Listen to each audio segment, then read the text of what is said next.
And now we're rolling. Alright, this is going to be a One Piece episode 731 review. And basically, we skip into 6 minutes, 6 minutes into the episode because I don't got time for that bullshit opening and the dry recap. The opening is obviously it's a little bit catchy, but it feels like it's been made by Disney. So I ain't watching that. And the recap is ridiculous. Most recaps, recap on average should be what, a minute long. They make it at 3 4 minutes or something. So obviously skipping 5 minutes into the episode, yeah, we start off with Usopp, 5-star criminal Dressrosa, trying to spread his influence. Man, I'm fresh. Influence over the fodder, some of the citizens to go help out Zoro and them not push the birdcage. Frankie and the Tontara push the birdcage. Then it switches over to Rebecca. She's doing the same thing. She's just trying to tell people to go push the birdcage where people should go, should be walking to. And she sees a sword on some King Arthur shit. She's thinking, yeah, I need to pick up this sword. I need to defeat Doflamingo. I don't know why she got that in her head. Like anyway, she picks up the sword. She's like, alright, let me go slay Doflamingo. Um, she's there running over to Doflamingo, and it cuts over to Viola. She's putting in work against Doflamingo, but obviously it's gonna be in vain because she's not gonna be able to lay a scratch on this guy. Come on, let's be honest. But she's a decent fighter. Let me not lie, she's a decent fighter. She's got a couple chuks in the. She's got a couple nice kicks. There's one that ability when she cuts off the wells from her eyes. I don't know how you can do that from an ability with like hers, like teardrops and whales turn into molten rock. I don't even know how that even works, man. That's that's on obvious. That's just dumb, innit?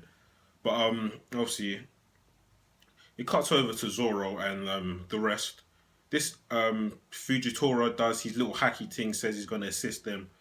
What I want to say about that is that when we first Zoro used haki, right, it had the whole demonic feel to it. It was looking real cool, and I thought that was going to be exclusive just for Zoro, but apparently not because Kinimo and Kanjuro and Fujitora do exactly the same thing, and you see even some of the fodder Marines transferring the haki into their swords, and got the whole demonic feel to it.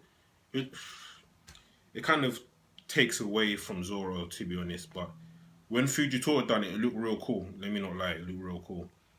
Um, the Marines also help as well. Like the whole city starts to think, alright, there's no point in me trying to run away.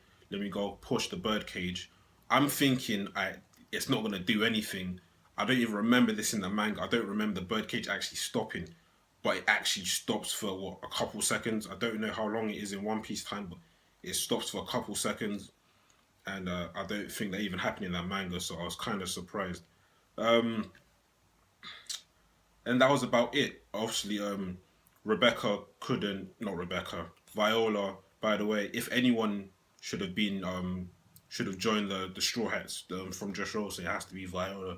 Obviously, she's the best looking out of everyone. Obviously, we don't mind having some better looking girls in the crew.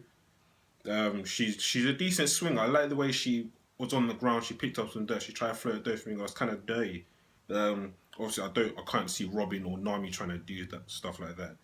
Nami and Robin can't even fight, to be honest, can they? Now, in terms of hand-to-hand combat, they'll probably get smacked up by Viola. So yeah, she's quite decent still. I would want her to join the crew, but obviously people who read the manga know, spoilers, know that she don't. Well, it's not really. Everyone should know by now what's been happening in the manga, so can't really say it's a spoiler. But yeah, that's the whole episode. I think that's the whole episode. Yeah, that's the whole episode. Credits roll. Rebecca picks up the sword. Doflamingo's like controlling her with his strings, trying to make Rebecca slice Viola. Obviously, it's not gonna happen. Obviously, Monkey D is gonna jump in there and save the day, like always. That's pretty much the whole episode. I thought the episode was gonna be shit, to be honest. Let me not lie, but it was decent. I'll give it maybe like a 4.5 out of 10, maybe. By the way, like look how small Dressrosa is right now, right? Because of the birdcage. Where the hell is Sabo and flipping what's his name? This wrestling man. This where's the space? What's his name? What's his name? The hell is this guy's name, bro? Burgess, that's it. That's his name. Where the hell is Sabo and Burgess when all this is happening? Like, like you see like a little bird's eye view of what's happening, kind of. Yeah, you don't see any fire and surge elbows going on anywhere, man. So like, that's kind of dumb. Anyway, that's the episode in a nutshell. And I'll probably come back and do a review next week. Obviously, Luffy's gonna do his finishing move on some Dragon Ball Z shit, and we'll see how that goes, innit? So peace.